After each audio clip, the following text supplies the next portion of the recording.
I left Britain about a month and a half ago to get to Hubei province in China, and at the time I thought this was a really stupid decision. So I did not expect the situation that we're in now, that actually Wuhan is safer than Britain. How has China taken control of this crisis?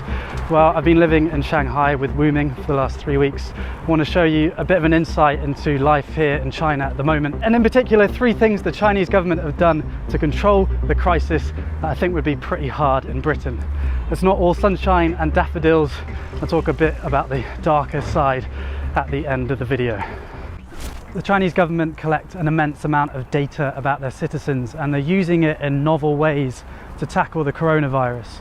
Every time Wu Ming and I want to leave the apartment complex, she's got to scan her face, and those images, as well as the images from all the CCTV cameras in China, of which there are about 200 million, are fed into a central database and then analysed using machine learning. So it means basically if you're in sight of a camera with about 5 on this crossroads, then it's likely that the Chinese government have analysed your face and know where you are. Another big source of data is the WeChat app. You might have heard of it.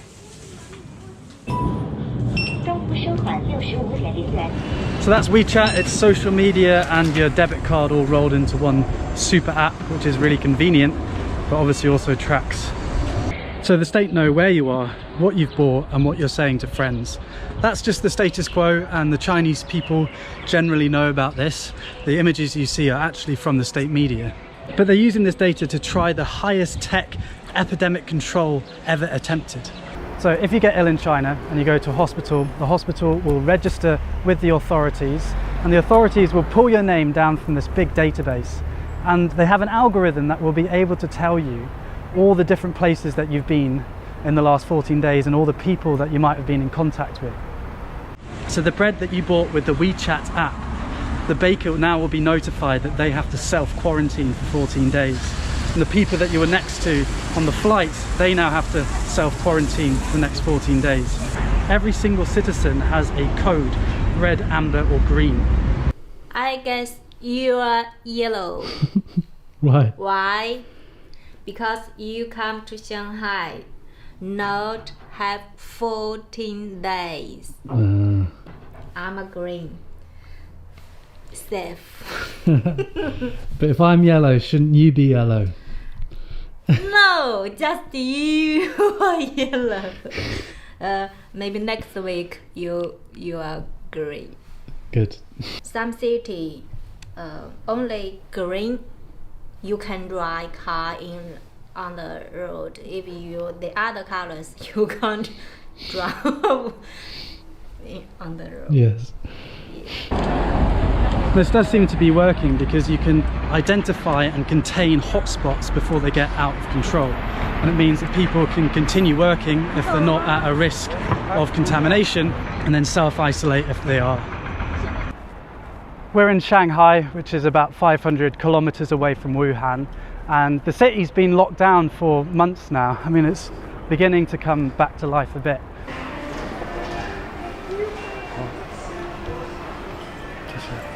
Last time I was here, there was basically no one here, so it's good the city's beginning to open up a bit. But generally you're not allowed to eat in the restaurants, you're allowed to buy takeaway, but you're not allowed to sit down and eat. This is Wu Ming's Tai Chi studio. My name is Wu Ming. I'm a Tai Chi teacher. This is my Tai Chi school because virus, so we can't teach our student. I don't know when we can open the door and welcome my student. Maybe next, maybe month. So I'm wait. Somebody give me repeat. The crisis has been a massive cost to the Chinese economy. They've taken the hit early on and hoping to reopen now most of the country. Every single person that comes into China now has to self-quarantine for 2 weeks. So every day I had to fill in this grid with my temperature. I'm just doing it now. 35.7. I don't know if that's low or not, but it's not a fever.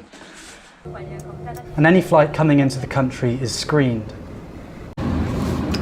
We've been waiting in Shanghai airport for about 2 hours now. We'll get there eventually.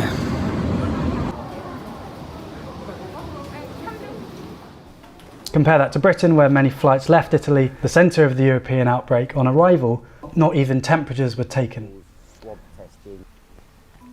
Controls were even tighter in Wuhan and Hubei, where you basically weren't allowed to leave the house, and you could only drive with a special permit. It's been the most aggressive disease control attempt ever in history. And it does seem to be working, because if people stay at home, the only people they can infect are their families, and then the transmission of the virus stops. So complete lockdown, tracing those with the virus with big data, and the glue that holds it all together is the intense promotion of social solidarity. The government have framed this as a people's war against the virus. There does seem to be a coming together of China. For example, 20,000 medical workers flew into Wuhan to help with the crisis. There's moving images of the doctors, both male and female, having their hair cut because supposedly there isn't time to shower. These messages of solidarity are all over social media and big adverts like these. 加油中国 We do it. Overcoming the epidemic requires collective action and personal sacrifice, like not panic buying and staying at home when you're told to. And the Chinese state has tools like these, screens in every public space, as well as controlling social media, and that has meant that the Chinese populace has complied with the requirements to control the virus, and not only comply but feel proud about it, at least on the whole. Comparing these bold actions of the Chinese state against Britain's response, which has been wash your hands, it could make Western democracies look impotent, and that's certainly the narrative that the Chinese media are pushing. But as you've probably thought to yourself watching this video, there are downsides to these policies. I'm not going to talk about them. I'm in China to share their ancient philosophy and Tai Chi and all these wonderful things about China, and I don't want to risk anyone around me. But if you want to learn more, I would read Orwell, and I've linked some articles and videos in the description. I'd love to hear your thoughts on what we should and shouldn't take from China's experience. In this time of crisis, where I'm worrying about my loved ones like I imagine you are, I hope that we can get through this, and I hope that we remember our values, the values of freedom and mutual respect. Historically and today, these aren't the norm, and so they're precious. Thanks for watching. I will see you when I see you next. Mask back on.